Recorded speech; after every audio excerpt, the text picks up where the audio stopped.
Hello বন্ধুরা, নিয়ে চলেছে নতুন একটি ভূতের গল্প। আর যে ভূতের গল্পটি তোমাদের শোনাবো সেটি হলো ভূতের জন্মদিন 2। তো দেরি না করে ভিডিওটি শুরু করা যাক। একবার এক গ্রামে একটি পুরনো পরিত্যক্ত বাড়ি ছিল। সেটা সবাই ভূতের বাড়ি নামে চিনত। গ্রামের মানুষজন বলতো প্রতি বছর একটা নির্দিষ্ট দিনে সেই বাড়িতে ভূতেরা জন্মদিন পালন করে। কেউ কোনোদিন তা নিজের চোখে দেখেনি, কারণ সবাই সেই রাতে সেই বাড়ির ধারে কাছে যেত না। তবে গ্রামের কয়েকজন কিশোর কিশোরী তাদের সাহস প্রমাণ করতে সিদ্ধান্ত নিল তারা ওই জন্মদিনের রাতটি সেই ভূতের বাড়িতে কাটাবে।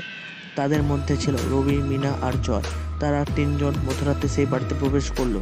বাড়ির ভেতরটা অন্ধকার আর বাতাস এক ধরনের শীতল অনুভূতি ছিল। রবি একটা মোমবাতি জ্বালিয়ে সামনে চলতে লাগলো। তারা দেখলো বাড়ির মধ্যে একটা বড় হল ঘর।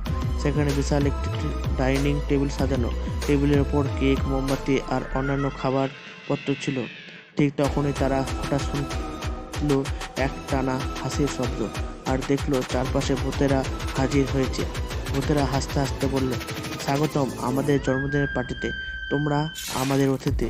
ভয় পেয়ে গিয়েছিল কিশোর কিশোরীরা, কিন্তু পালানোর উপায় ছিল না। ভূতেরা তাদের খাবার আর পানীয় দিতে লাগলো, কিন্তু খাবারগুলো ছিল পুরনো আর পচা। মিনা কাঁপতে কাঁপতে বলল, আমরা এখানে থাকতে চাই না, দয়া করে আমাদের যেতে দাও। ভূতেরা হাসতে হাসতে বলল, আমাদের জন্মদিনে আসা খুব সহজ, কিন্তু যাওয়া খুব কঠিন। তবে আমরা যদি খুশি হই তোমরা ফিরে যেতে পারো। কিশোর কিশোরীরা ভূতদের অনুরোধ করতে লাগলো, আর শেষমেশ ভূতেরা তাদের সিদ্ধান্ত নিল ছাড়া। তারা বলল, তোমাদের সাহস আছে তাই আমরা তোমাদের ছেড়ে দিচ্ছি, তবে মনে রেখো আর কখনো এই বাড়ির ধারে কাছে আসবে না। তারা তাড়াতাড়ি বাড়ি থেকে বেরিয়ে এসে গ্রামের দিকে দৌড়ালো। পরের দিন সকালে তারা সবাইকে তাদের রাতের অভিজ্ঞতা বলল। সবাই প্রতিজ্ঞা করলো যে তারা কখনো আর সেই বাড়ির কাছে যাবে না।